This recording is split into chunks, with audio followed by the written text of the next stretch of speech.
নমস্কার বন্ধুরা, টুসির রান্নাঘর আপনাদের সবাইকে স্বাগত। আজকে নিচ্ছি কাঁচা পার্শে মাছের ঝালের রেসিপি। অনেকেই আছেন পার্শে মাছের মধ্যে সর্ষে খেতে পছন্দ করেন না বা একটু কম মশলায় তেল মশলা খেতে পছন্দ করেন, তাহলে বন্ধুরা কিন্তু এইভাবে পার্শে মাছের ঝালের রেসিপি করে দেবেন। এটা কিন্তু গরম ভাতের সাথে খেতে ভীষণই ভালো লাগে। চলুন বন্ধুরা দেখে নিয়ে যাক কীভাবে সহজেই রেসিপিটি তৈরি করেছি। এখানে আমি 8 পিস পার্শে মাছ খুব ভালোভাবে জল দিয়ে ধুয়ে নিয়েছিলাম। এর মধ্যে দিলাম হাফ চামচ মতো হলুদের গুঁড়ো, হাফ চামচ লবণ আর একটা গন্ধরাজ লেবু 4 ভাগের 1 ভাগ মতো কেটে নিয়েছি, সেটাকেও আমি নিংড়ে দিয়ে দিলাম। মাপ হিসাবে লেবুর রস 2 চামচ মতো পাতিলেবুর রস দিয়ে দিলাম। আমি এখানে গন্ধরাজ লেবুর রস দিয়েছি, আপনারা চাইলে পাতিলেবুর রস দিতে পারেন। এবার খুব ভালোভাবে মাছটাকে মাখিয়ে 10 মিনিট রেখে দিলাম। এদিকে লেবুর রসটা দিলে কি হয়, মাছের যে আঁশটে গন্ধ সেটা কেটে যায়। যেহেতু এটা একটু কম তেলে রান্না করব, তাই আমি পাতিলেবুর রসটা দিয়েছি।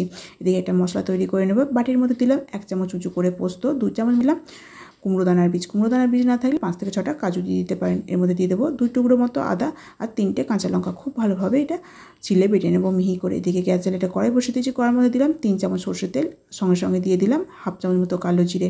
তেল মোটামুটি গরম হওয়ার পর কড়ার চারপাশে লাগিয়ে নিয়ে এর মধ্যে 1 চিমটি হলুদ দিয়ে দিলাম আর একটা বড় সাইজের টমেটো বেটে রেখেছিলাম সেটা দিয়ে দিলাম। টমেটোটাকে দিয়ে 2 থেকে 3 মিনিট খুব ভালোভাবে কষিয়ে নেব যাতে টমেটোর কাঁচা গন্ধটা কেটে যায়। তারপর আমি এর মধ্যে দিয়ে দেবো 1 চামচের 4 ভাগের 1 ভাগ মতো গুঁড়ো, 1 চামচের 4 ভাগের 1 ভাগ লঙ্কা গুঁড়ো, 1 চামচের 4 ভাগের 1 ভাগের থেকে একটু বেশি দিলাম লবণ। হলুদ লঙ্কাটাকে দিয়ে আরও 1 থেকে 1.5 মিনিট কষিয়ে নেব। যখন মশলা থেকে তেল ছেড়ে যাবে 3টে চিড়ে নেওয়া কাঁচা লঙ্কা দিয়ে দিলাম আর দিয়ে দিলাম একটু মিজরি।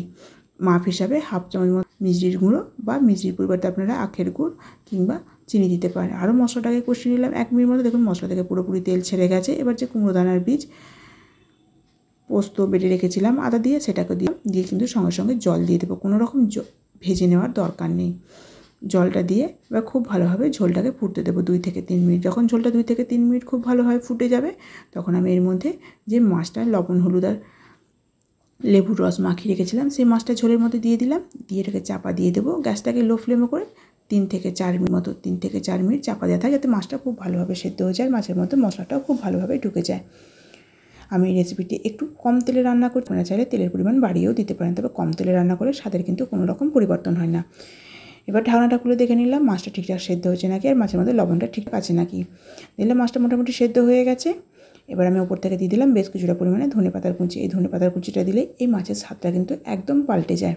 আমি এখানে পার্শে মাছ দিয়ে করছি, আপনারা চাইলে পাবদা কিংবা পমফ্রেট এই দুটো মাছ দিয়েও করতে পারেন, এতেও কিন্তু খেতে বেশ ভালো হয়। এবার ধনেপাতাটাকে দিয়ে আবারও চাপা দিয়ে দিলাম 1 মিনিট মতো, যাতে ধনেপাতার গন্ধটা মাছের মধ্যে চলে যায়।